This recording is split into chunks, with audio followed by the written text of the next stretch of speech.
ना तो 3 तलाक के पक्ष में है, ना 4 शादियों के पक्ष में है, ना बच्चियों को मार देने के पक्ष में है। ये कठमुल्ले जो हैं ये इस तरह की बातें करते हैं, लोगों को भड़काते हैं। जिस जगह पे लोगों का बहुमत होता है वो उस बहुमत की बात मानी जाती है। देश या कोई घर उसी के हिसाब से चलता है। उन्होंने घर का उदाहरण देकर कहा जब ये जाहिल सारे गंवार ये मिलकर अनर्गल उन्होंने प्रहार शुरू किए हैं तो ये जस्टिस शेखर कुमार यादव का पक्ष नहीं लेगा, घुमा फिराकर उसको।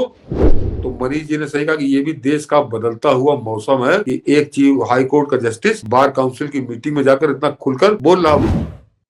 मौसम बदलने का तो मनीष जी ऐसा है कि ये ऐसा मौसम तो 77 साल में कभी नहीं बदला था। मौसम बदलते रहते थे, लेकिन ये जो मौसम बदल रहा, मैंने कहा था नवंबर के बाद मौसम बदलेगा, लेकिन इतनी उम्मीद तो मैं भी नहीं कर रहा था कि ऐसा बदलेगा कि 77 साल में मौसम इस तरह से नहीं बदला था। उसका एक दिन हम लोग विश्लेषण करेंगे जरा। अभी और भी बहुत सी चीजें बाकी हैं। तो अभी नवंबर गुजरे तो 10 ही दिन हुए। नवंबर के बाद मौसम तो बड़े जबरदस्त बदल रहा है और वास्तव में गजब का बदला है। सर मौसम बदल रहा है उसका प्रमाण ये है कि देखिए जस्टिस न्यायमूर्ति जस्टिस एसके यादव ने जो बात कही है ये बातें कहीं नहीं जाती थी। ये मीम भीम समीकरण से इस देश को छलने वालों के लिए गाल पर झन्नाटेदार तमाचा है। मौसम बदलाव कितना हुआ है ये जरा कानून तो भैया बहुत संक्षक से चलता है। परिवार में भी देखिए, समाज में भी देखिए, जहां पर अधिक लोग होंगे जो कहते हैं उसी को माना जाता है। लेकिन आप जबरदस्ती करेंगे आप कि नहीं साहब हम तो ये मान के चलेंगे। लेकिन मैं क्या आपको बता दूं, ये जो जिनकी हम बात कर रहे हैं सब बुरे नहीं है, वो सब बुरे भी नहीं है। ये जो कृतियां या बुराइयां जो हम आपको बता रहे हैं वो भी मानवीय बुराइयां हैं। वो 4 पत्नियों के पक्ष में नहीं रहते हैं, पत्नी को तलाक ट्रिपल तलाक के पक्ष में नहीं रहते हैं, बच्चियों को मार दिया जाए इससे पक्ष में नहीं रहते हैं। लेकिन जो कठमुल्ला है जिसे कह लीजिए आप, सब गलत है, लेकिन कहने में गुरेज नहीं है, क्योंकि वो देश के लिए घातक है, बिगाड़ने वाले लोग हैं, जनता को भड़काने वाले लोग हैं, देश आगे ना बढ़े इस प्रकार के लोग हैं। उनसे सावधान रहने की जरूरत है, क्योंकि जो कानून बिल है ये केवल और केवल उन पर्सनल लॉ में आई बुराइयां तक ही सीमित नहीं है। ये जो बुराइयां दूर होंगी तो निश्चित रूप से हमारा देश भी प्रगतिशील होगा।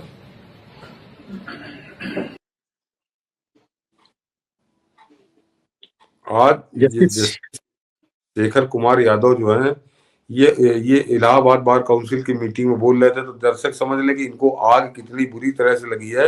ये सारा वो जो गंवार एक है हैदराबाद का, वो हैदराबाद के गंवार से लेके और दिल्ली तक के जितने गंवार हैं वो दाढ़ी रखा है 1.5 फुटी, कहीं वो भी सिंधु परिषद की मीटिंग में बोल रहे थे। जबकि जो जिस डायस पे वो बोल रहे हैं उस डायस पे बिल्कुल साफ साफ लिखा है Allahabad high court bar council का वो प्रोग्राम था। उस बार काउंसिल में सामने वो कोई मदरसा छाप नहीं बैठे, तो वकीलों के सामने ही बोल रहे थे। और क्या गलत उन्होंने कहा, और उन्होंने सबको नहीं कहा। उन्होंने कहा कि जो समझदार हैं वो ना तो 3 तलाक के पक्ष में है, ना 4 शादियों के पक्ष में है, ना बच्चियों को मार देने के पक्ष में है। ये कठमुल्ले जो हैं ये इस तरह की बातें करते हैं, लोगों को भड़काते हैं।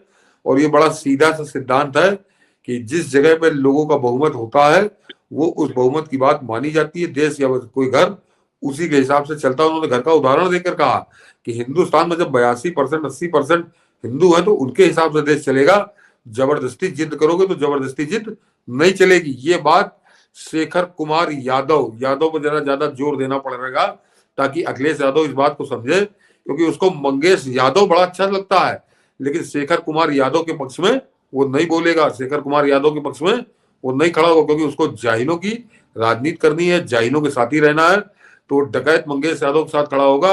लेकिन आज जब ये जाहिल सारे गंवार ये मिलकर अनर्गल उन्होंने प्रहार शुरू किए हैं तो ये जस्टिस शेखर कुमार यादव का पक्ष नहीं लेगा, घुमा फिराकर उसको वो क्या कहना चाहिए जिसे कि बात टालेगा और एक तरह से शेखर कुमार यादव को ही कटघरे में खड़ा करने की कोशिश करेगा। लेकिन आज जो कुछ शेखर कुमार यादव ने कहा तो मनीष जी ने सही कहा कि ये भी देश का बदलता हुआ मौसम है कि एक चीफ हाई कोर्ट का जस्टिस बार काउंसिल की मीटिंग में जाकर इतना खुलकर बोल तो वो सच ही रहे हैं। उसमें इनको आग क्यों लगी, जरा इसको मनीष जी जोड़ के देखिए कि इनको आग लगी जगदीप धनखड़ से, क्योंकि वो सच बोलते हैं, सच से सामना कराते हैं, इनको आईना दिखाते हैं।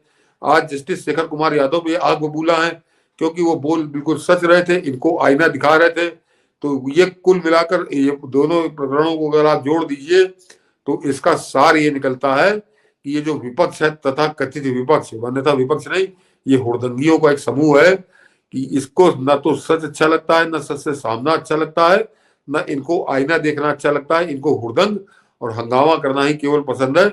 लेकिन दुर्भाग्य से इनकी इच्छा ये पूरी नहीं होगी और आने वाले समय में इनको और कठिन समय का सामना करना पड़ेगा।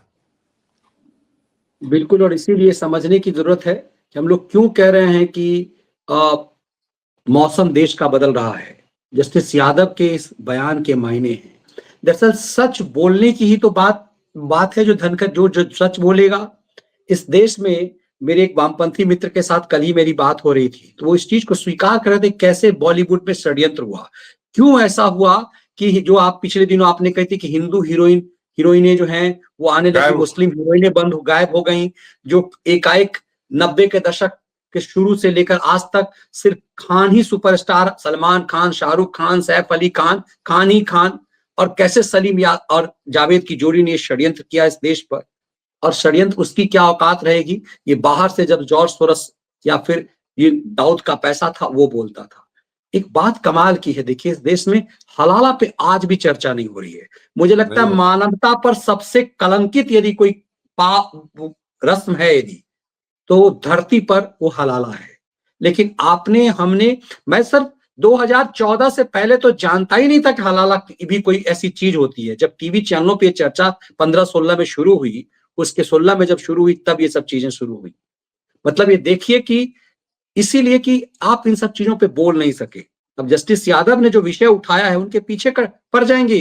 ये पूरे कोर्ट फिक्सर किसका प्रमोशन होकर के किसी तरह से सुप्रीम कोर्ट ना जाने पाए, तो ये खेल होगा। लेकिन सच बोले जाने की जरूरत है। मुझे लगता है कि जस्टिस यादव ने एक नई लकीर खींची है और इसीलिए हमने कहा कि सचमुच देश का मौसम बदल रहा है।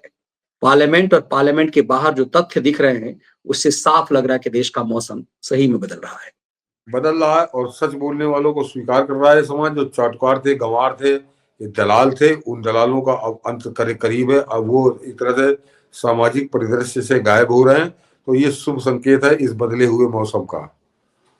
बिल्कुल, ये शुभ संकेत है इस बदले हुए मौसम का। तो बदले हुए मौसम के साथ आप भी होइए। और जैसे हम सतीश जी ने बहुत पहले ही कहा था कि नवंबर के बाद मौसम बदलेगा, तो सचमुच मौसम नवंबर खत्म होते ही बदलना शुरू हो गया है। लेकिन इतना तेजी से इस कदर बदलेगा इसकी उम्मीद हमें भी नहीं थी। लेकिन अभी बहुत सारे चीजें चौंकाएंगे। और मैं हमेशा इसलिए कहता हूं इसमें बड़ी भूमिका महाराष्ट्र की है, महाराष्ट्र और हरियाणा की जनता की है। हमें एक विषय छूट गया दिल्ली पर, मुझे लगेगा तो यदि कल चर्चा करेंगे। अब दिल्ली पर हम सबको भी समझने की जरूरत है कि क्यों दिल्ली अब महाराष्ट्र की तरह टारगेट लेने की जरूरत है, क्योंकि नेशनल कैपिटल है। तो इस पर हम चर्चा करेंगे। लेकिन इस विषय को हम लोग अब यहीं विराम देते हैं। आज आप सबसे आग्रह होगा कि वीडियो को लाइक और शेयर जरूर कीजिए। बहुत बहुत धन्यवाद सर। वंदे मातरम। जय हिंद।